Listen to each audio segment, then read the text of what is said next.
dijimos que el primer carril era el padecimiento, ¿verdad? El sufrimiento. El sufrimiento, amados, es parte de la vida de fe. ¿Cierto? Pablo le dice a Timoteo, le está enseñando cómo es acercarse a Dios y le dice, sufre penalidades como buen soldado de Jesucristo. ¿Cierto? Mira a su hermano que está al lado y dígale, sufre penalidades. Dígaselo con autoridad, la Biblia lo está diciendo.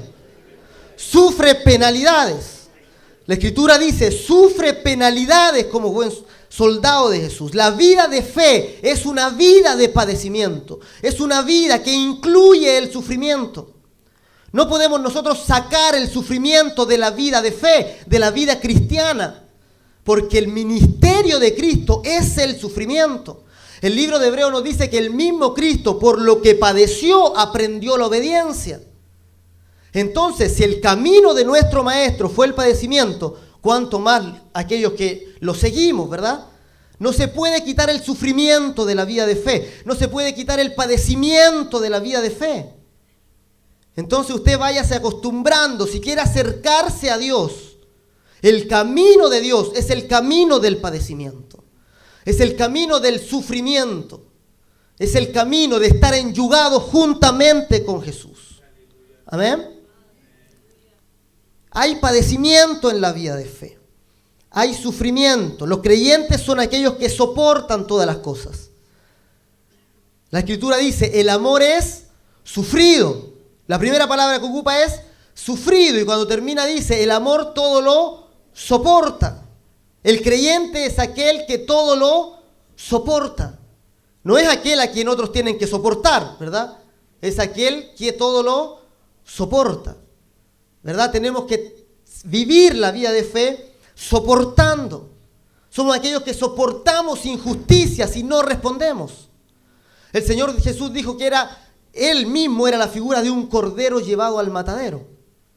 No abrió su boca.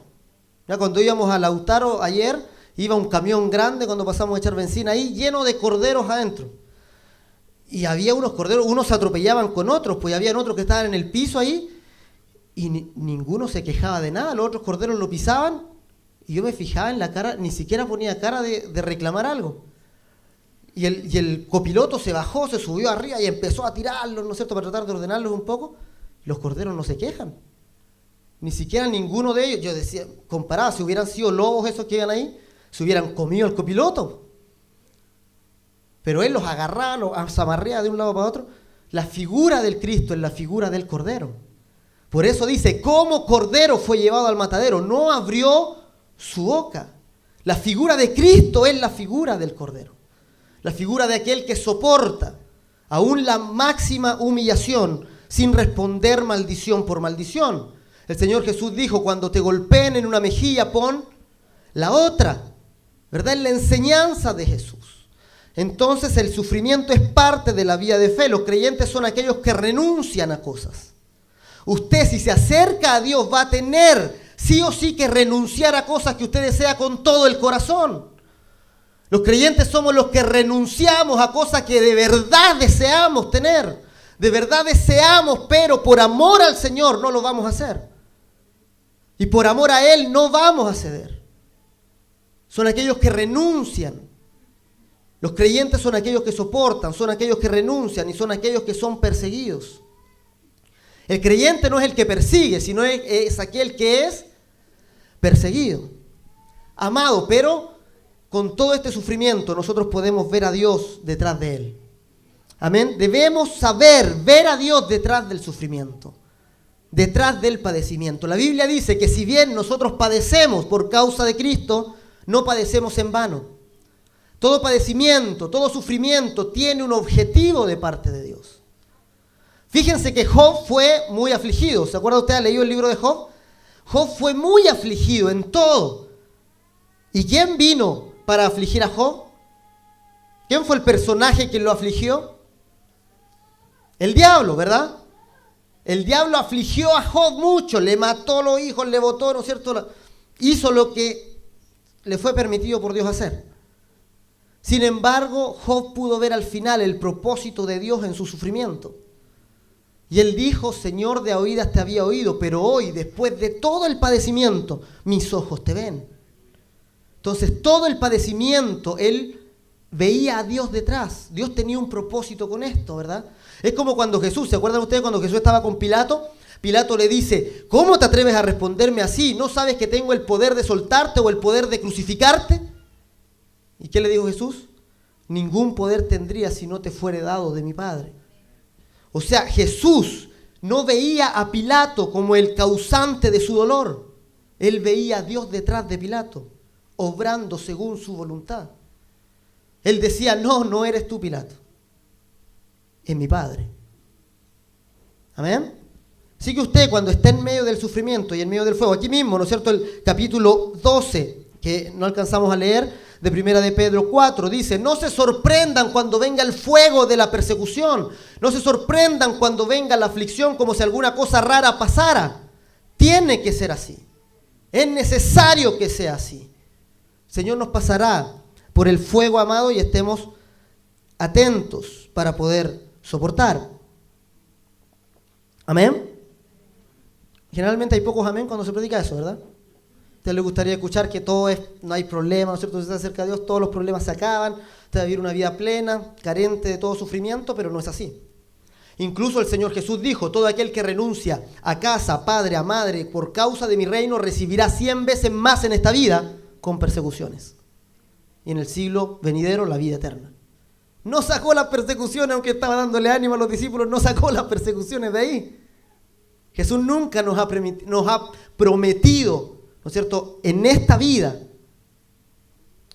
la paz física, la carencia del padecimiento. Él sí la prometió en la vida eterna, pero acá jamás lo hizo. Así que no andemos nosotros dando promesas que Jesús tampoco prometió. Amén. Y el segundo eje, el segundo riel es la sujeción, ¿verdad? Y aquí vamos a ver algo tremendo. Aquí vamos a ver que el servicio a Dios es muy distinto de lo que nosotros pensamos. Amén. Marcos 10:45 dice que el Señor Jesús no vino para ser servido, sino para servir y para dar su vida en rescate por muchos. Fíjense, el Señor Jesús vino a servir. ¿No es cierto? Ustedes han oído que se ha dicho, ¿no es cierto? Como dijo el Señor Jesús, vosotros oísteis que fue dicho. Tienes que servir a Dios. Tienes que trabajar para Dios. Tienes que obrar para Dios. Pero la Escritura dice, Hechos capítulo 17, versos 24 y 25, Él dice, Dios no es honrado por manos humanas, como si Él necesitase de algo. Dios no es honrado por manos humanas. Dios no puede ser honrado por la obra de las manos de los hombres, como si Él necesitara algo. Dios no anda buscando trabajadores porque a Él le falta algo. Amén. Dios no busca gente que supla su necesidad. Él no es honrado por manos humanas. ¿Qué obra podemos hacer nosotros para Dios que honre a Dios? En una ocasión los fariseos le preguntaron al Señor y le dijeron, ¿qué tenemos que hacer para poner en obra, para hacer las obras de Dios? ¿Qué tenemos que hacer para poner por obra? ¿Qué tenemos que hacer para obrar? Y el Señor Jesús, ¿qué les contestó? Una obra deben hacer. Es creer aquel a quien Dios envió. El Señor Jesús dijo, lo único que ustedes pueden hacer que me trae honra es creer en aquel a quien Dios envió y creer a Dios. La fe honra a Dios. Aparte de la fe, ¿qué obra podríamos hacer para honrar a Dios? La Escritura dice, Él no es honrado por manos humanas, como si Él necesitase de algo. Entonces, ¿por qué el llamado al servicio? ¿Por qué hemos de servir a Dios si Dios ya no necesita de nada? ¿Verdad? Un patrón contrata trabajadores porque necesita de algo, necesita un servicio, necesita suplir una necesidad y por eso contrata y por eso paga. Pero Dios dice en la Biblia que no tiene necesidad, que no es honrado por mano de hombre como si Él necesitara de algo. Fíjense aquí, esto es tremendo, esto nos va a dar vuelta el sentido de qué es servir a Dios. Y lo podemos ver, vamos a ir a Mateo capítulo 6, así lo vamos a leer. Mateo capítulo 6, verso 4. Y vamos a tratar de descubrirlo en un símil que hace el Señor Jesús. El Señor Jesús hace una comparación que es muy interesante acerca del servicio. Mateo 6, capítulo 4. Jesús está hablando de que no se puede servir juntamente a Dios y a las riquezas. Mateo 6, capítulo 4.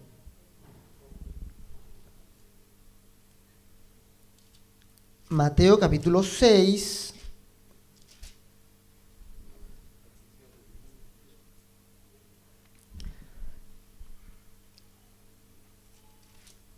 Verso, no es el verso 4. Ya, cuando lo encuentren me avisan, ¿ya?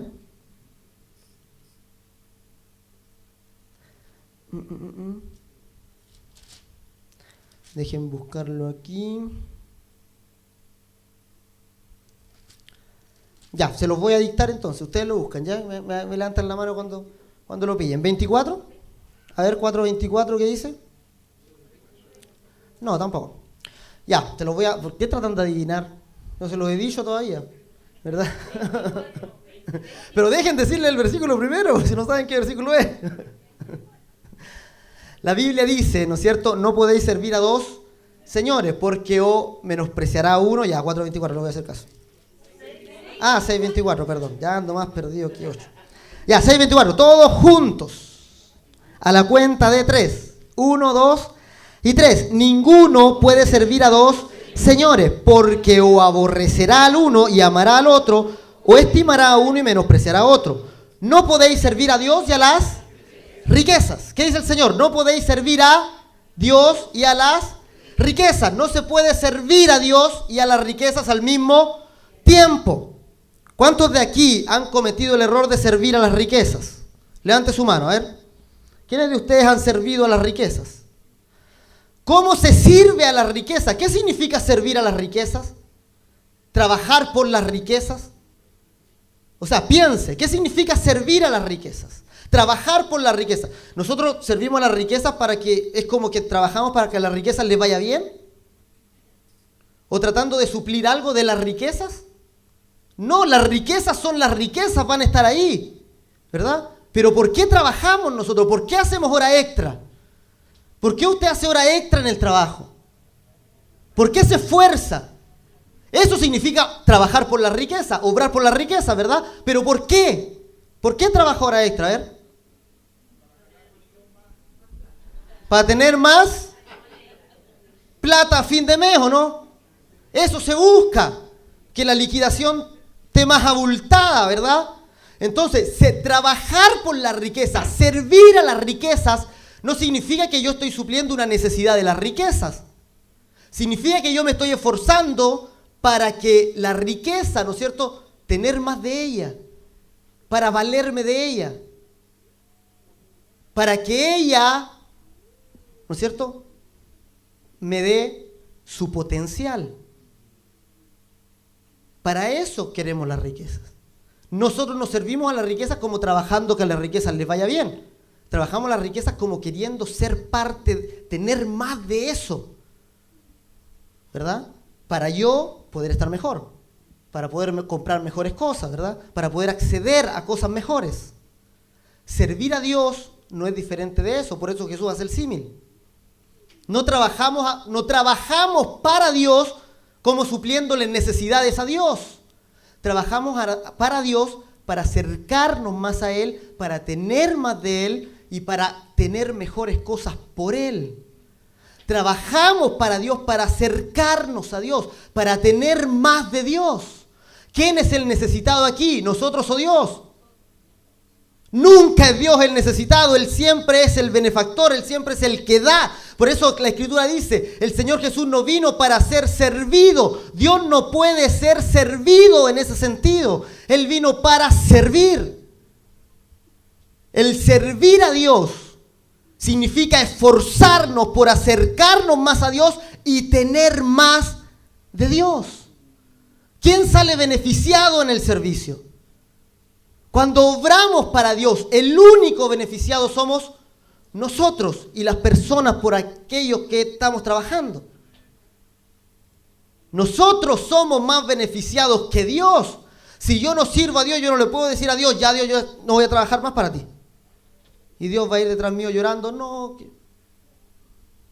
Él va a hacer su obra igual. Amén. Si usted sigue perseverando o si usted no sigue perseverando, el Apocalipsis se va a cumplir igual. ¿O no? ¿O alguno es pieza clave aquí? Piedra de fundamento. El único fundamento, dice la Biblia, es Cristo. Amén.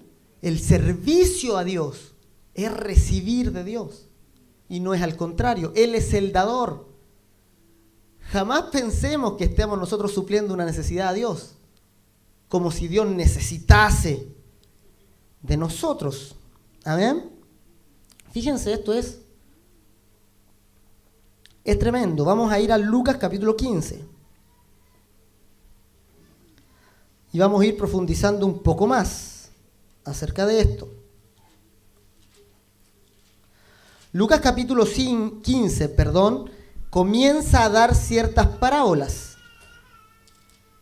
Y las parábolas de Lucas capítulo 15 son muy interesantes. Lucas capítulo 15 parte con la parábola de la oveja perdida. Luego continúa con la parábola de una moneda perdida. Y luego continúa con la parábola del hijo pródigo. Estas son las tres parábolas de relación. Fíjense, las dos parábolas que concluyen con una misma expresión. 15:6. La segunda parte dice, gozaos conmigo porque he encontrado a mi oveja que se me había perdido, ¿verdad? El Señor Jesús dice que el reino es como una oveja que se pierde y el pastor va a buscarla y luego les dice a todas las demás, gócense conmigo porque he pillado a la oveja. La parábola de la moneda, ¿qué dice? El verso 9, segunda parte, gozaos conmigo porque he encontrado el dracma que se había perdido. De nuevo el Señor invitando, gócense conmigo. Repitan, gócense conmigo. Esa es la invitación del Señor, gócense conmigo. Y luego, para rematar esta enseñanza, da la enseñanza del hijo pródigo. Y la enseñanza del hijo pródigo, la parábola es tremendamente poderosa para ilustrar lo que el Señor Jesús quiere decir. Nos muestra a dos hijos. La parábola del hijo pródigo, generalmente nosotros la centramos en el hijo pródigo, ¿verdad? En el hijo menor que le pide la herencia al papá y que va y gasta todo lo que tiene y después se pone a comer con los chanchos y después quiere volver. Pero la parábola son dos hijos. Y los dos hijos muestran dos extremos en el servicio en el que no podemos caer. Ponga atención, amén. Porque no vamos a caer en ninguno de los dos extremos si queremos agradar a Dios. Si queremos servir a Dios, si queremos entrar en la vida eterna, no podemos caer ni en la disolución del hijo menor, ni en el legalismo del hijo mayor. En la parábola del hijo pródigo aparece un hijo, que es el hijo menor, que es el hijo, ¿no es cierto?, liberal. Él es el hijo liberal que quiere vivir la vida loca. Que dice, papá, me tenís chato aquí. ¿Cierto? No puedo vivir mi vida, no puedo desarrollar mi vida como yo quiero, no puedo hacer lo que quiero, así que pásame mi parte de la herencia y yo me voy a ir a vivir como yo quiero. Ese es el hijo liberal, ¿verdad? ¿Y el otro hijo? ¿El otro hijo cuál es? El otro es el hijo legalista. Y el hijo legalista a nosotros nos parece como que es el hijo bueno, ¿verdad? Está el hijo malo y el hijo bueno. Según la parábola, ninguno de los dos hijos es bueno. Uno se fue con disolución a vivir su vida loca. El otro también estaba en casa. El otro obedecía, el otro trabajaba, agradaba al papá en todo lo que hacía. Pero no estaba agradecido del papá. Nunca trabajó con gratitud por el papá. No tenía alegría en lo que hacía, ¿verdad? ¿Por qué? Porque cuando vio que el papá mató el becerro gordo cuando volvió el otro hijo,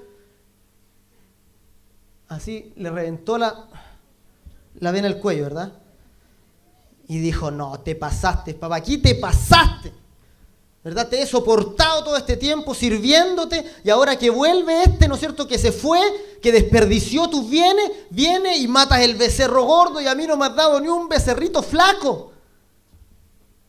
Mostró lo que había en su corazón el hijo mayor. El hijo mayor servía a Dios, era constante en el servicio, pero nunca agradeció al papá por lo que daba. Él pensaba solo que estaba dando y nunca recibiendo nada. Él dijo: papá, no me has dado nada. Yo te he dado todo y tú no me has entregado nada de vuelta. ¿Y qué le dice el papá? Hijo, todo es tuyo. Todo es tuyo. Es lo que nos dice el Señor a nosotros. Todo es suyo. No temáis, dice, ¿no es cierto? No temáis, manada pequeña, dice el Señor, porque a vuestro Padre le ha placido daros el reino.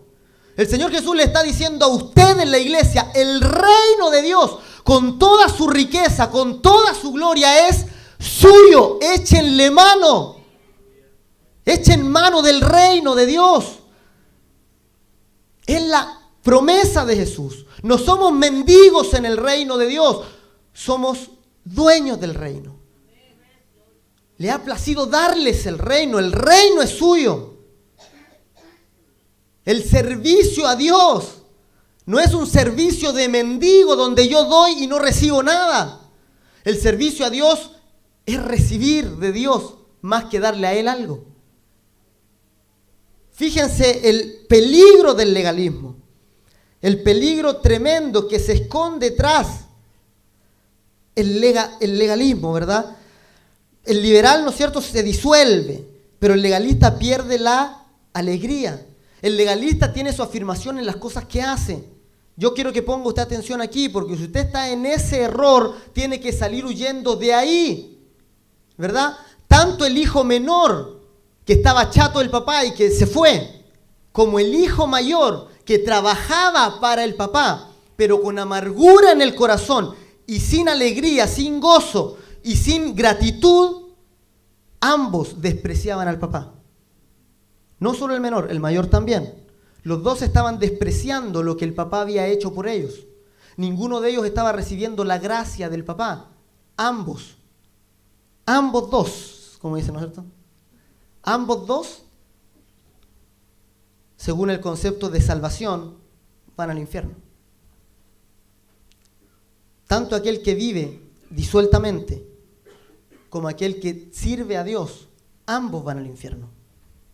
¿Cuál era el problema de los fariseos? ¿Por qué ofrendaban los fariseos? Los fariseos, amados, eran mucho más justos que, si comparamos la vida de cualquiera de nosotros y la pone al lado de un fariseo, el fariseo era estrictísimo en su vida de fe. ¿Cierto? Dice que diezmaban hasta la menta y el eneldo. Hacían muchos ayunos, muchas oraciones. Eran muy estrictos en cuanto a su vida de fe. Mucho más que todos nosotros juntos. Pero ellos recibían su afirmación y su satisfacción en las cosas que estaban haciendo, no en aquel para quien la estaban haciendo. Por eso el Señor Jesús llegó y le dijo a los fariseos: ustedes se echan gloria unos con los otros. O sea, la afirmación no tiene que estar en las cosas que estoy haciendo. ¿Se entiende?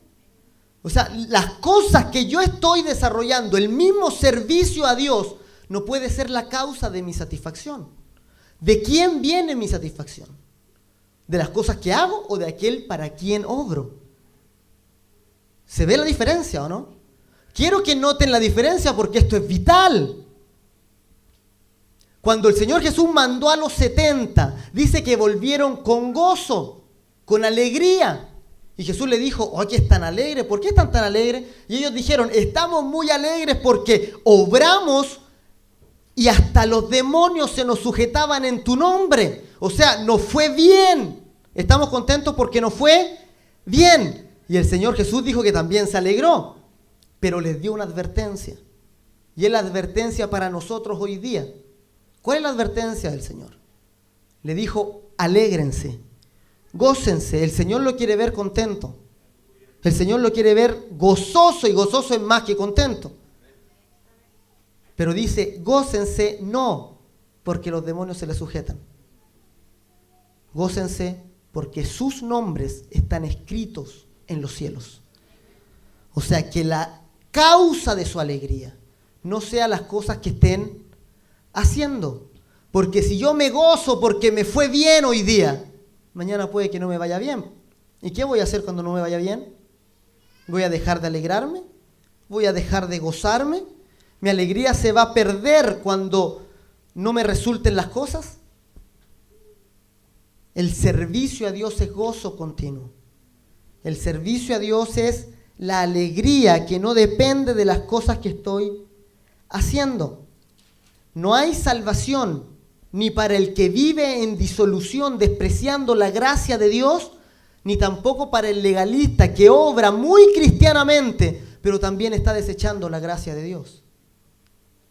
Para aquel que obra afirmándose en su propia obra y no confiando en el poder de Dios. Por eso, versículo 10 que leíamos, dice, el que habla, hable ¿cómo? ¿Conforme a la sabiduría que tenga? No, el que habla, hable conforme a las palabras de Dios. El que ministra, ministre conforme al poder que Dios da, para que en todo sea glorificado Dios. O sea, el servicio a Dios no se trata de nosotros, se trata de Dios, se trata de Él. Amén. Diga conmigo, el servicio a Dios no se trata de mí, se trata de Él. Todo se trata de Dios, toda gloria es para Dios, ninguna gloria nuestra. Lo dice la Escritura, no a nosotros Dios, no a nosotros, sino a tu nombre sea gloria. Nuestra vida debe dar gloria a Dios. La Biblia dice, y que vean vuestras buenas obras y los feliciten. Dice eso, ¿no? Dice que vean vuestras buenas obras y glorifiquen al Padre que está en el cielo. Dios se lleva toda la gloria del servicio. Dios eso no perdona. Dios puede perdonar muchas cosas, pasa por alto muchas cosas, tiene paciencia con muchas cosas. Pero Dios jamás pasará por alto que alguien robe su gloria. Que alguien use lo que Dios está dando para glorificarse a sí mismo. Ninguna gloria es para nosotros. Ninguna gloria nos corresponde del servicio. Fíjense lo que dice la Escritura. Si nosotros hacemos algo, si nosotros estamos haciendo algo que es digno de alabanza, algo que no están haciendo mis hermanos, pero yo sí lo estoy haciendo, la Biblia dice que ni siquiera eres tú. La Escritura dice, Dios pone el querer como el hacer, por tu buena voluntad. O sea que si tú estás haciendo algo, que Él lo hable, y en algún momento tú te hinchas el pecho y dices, mira lo que estoy haciendo, Dios te lo puede quitar cuando Él quiera. Y Él lo va a hacer. Y no vas a poder hacerlo más. ¿Por qué? Porque Él pone el querer, ni siquiera el querer es tuyo. Ni siquiera es tu deseo de servir a Dios. Él lo puso. La Escritura dice, la naturaleza del hombre, no hay quien haga lo bueno, no hay quien busque a Dios. El deseo de buscar a Dios que te levantó esta mañana, lo puso Él.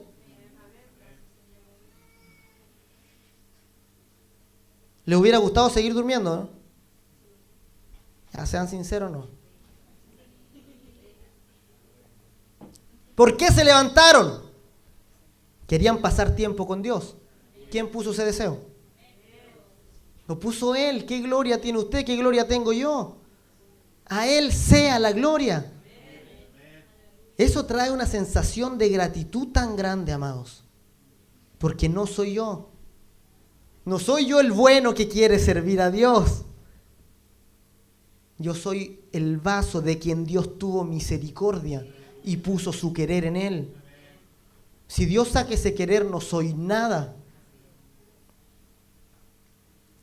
Amados, Él pone el querer como Él hacer por su buena voluntad. En todo sea Dios glorificado. El servicio a Dios nos trae sensación de gratitud. Dios no quiere que lo sirvamos para achacarnos, ¿no es cierto? Para que tengamos más carga sobre la espalda. Él quiere que le sirvamos para que tengamos gratitud, para que aprendamos a conocerle. En el servicio conocemos a Dios. En el servicio tenemos la gratitud a Dios. Usted mientras más sirve a Dios, más agradecido tiene que ser de Dios. Si usted comienza a servir a Dios y en vez de producir gratitud se produce amargura, entonces usted está siendo legalista. Usted se está convirtiendo en el hermano mayor de la parábola del hijo pródigo. Escuché una vez, leí un libro de un predicador y el predicador decía, amados, no obren. Y yo dije, ¿qué está diciendo este? No obren. Si la Escritura dice que tenemos que servir a Dios, Él dijo, no obren. No se les ocurra obrar a ustedes. No se les ocurra servir a ustedes. Porque Pablo dice que aquel que obra no se le cuenta el salario como gracia, sino como deuda. Pero aquel que no obra, sino cree en aquel que es poderoso, a ese se le cuenta como gracia. Ese está recibiendo la gracia y ustedes no van a ir al cielo sino por la gracia. Por eso no es nuestra obra. Si nosotros obramos, se nos va a contar el salario como deuda y no como gracia. Pero si creemos y todo lo que hacemos es por la fe en Él, entonces la gratitud va a sobreabundar en nosotros. El que no obra, sino cree en aquel que justifica al impío, este recibe la gracia, este recibe la bendición. Amado, usted sirva a Dios. Busque servirlo en cualquier cosa. Si no le han dado ningún cargo, búsquelo, llegue antes, ordene, vea en qué puede, involúcrese con Dios. Pero sepa que ese deseo no es suyo, Dios lo puso. Para que no vaya a amargarse en el proceso. Para que jamás usted diga, todo lo que he dado y no pasa nada. No me dan ni gracias. No tienen que darle gracias a usted, no es suyo el trabajo. Usted tiene que dar gracias a Dios por lo que está haciendo. Se corrompe el servicio cuando yo busco que me den gracias a mí por lo que hice. Jamás busque un gracias al obrar para Dios, porque usted se está robando esa gloria. Se convierte en un ladrón de gloria. Y amados, un ladrón de gloria de Dios es peor que un incrédulo. Nunca se robe la gloria de Dios. Dios quiere que le sirvamos porque nos ama, porque desea vernos gozosos, agradecidos, llenos de... El resultado del servicio es el gozo. No hay servicio genuino a Dios sin alegría, sin gozo. El Señor Jesús dijo, las palabras que yo les hablo es para que mi gozo, dijo el Señor, esté en ustedes y su gozo sea completo. En otra parte dice el Señor, yo me iré y ustedes se entristecerán, pero los volveré a ver y se alegrará vuestro corazón y nadie les quitará vuestro gozo. Amados, que nadie le quite el gozo de servir, que nadie les quite el gozo del servicio. Más sirva a Dios, más se esfuerce por Dios, más se canse por Dios, más gozo tenga en la vida. Más alegría tenga de vivir, más entusiasmo tenga por vivir la vida de fe. Es el gozo del creyente, nadie más lo puede tener. El gozo que usted tiene no es comparable a ninguna otra alegría. Ninguna otra persona puede tener el gozo que usted tiene disponible. El Señor Jesús dijo, mi paz les dejo, mi paz les doy, no la doy como la del mundo. Yo no les doy seguridad aquí. Le estoy dando una seguridad eterna, les estoy dando un reino para que se sirvan de ese reino, para que se sienten a la mesa con el rey, para que coman la comida del rey. Alégrense por el reino de Dios. Lo tienen disponible, echen mano de la vida eterna. Alégrense con las promesas de Dios, pónganlas por obra, vean cómo se cumplen y gócense. Es la alegría suya. Se van a arrepentir mucho si no lo hacen. Se van a arrepentir demasiado. Algunos tratan de aplicar la ética del deudor. ¿Qué es la ética del deudor? No sé, ustedes seguramente la han escuchado. Cuando yo les digo, Dios ha dado mucho por ustedes. Ustedes también denle algo a Él. Entonces uno se siente culpable, ¿no es cierto? Oh, Dios hizo tanto, le voy a tener que compensar un poquito. Usted no puede compensar nada a la gracia de Dios. Él se entregó todo por usted. Aunque usted entregue su vida, es como nada. No hay que compensar nada a Dios, hay que recibir lo que Él está dándonos.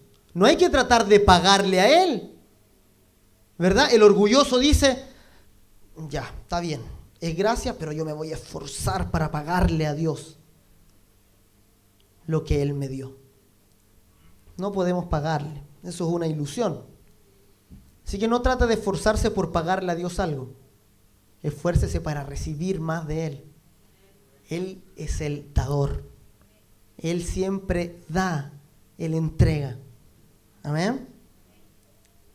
A eso se le llama la ética del deudor. Amén. Tampoco sirva a Dios por el concepto kantiano. Existe Kant, ¿no es cierto? Fue un filósofo que vivió, que su pensamiento se metió mucho en la iglesia lamentablemente. Y Kant decía que nosotros tenemos que servir desinteresadamente, sin esperar nada. ¿Has escuchado eso, no? Que el servicio bueno es cuando nosotros servimos, pero no esperamos nada a cambio. La Biblia no tiene pensamiento kantiano. La Biblia nos ofrece las promesas del servicio. Y el libro de Hebreos dice que el mismo Señor Jesús no obró desinteresadamente.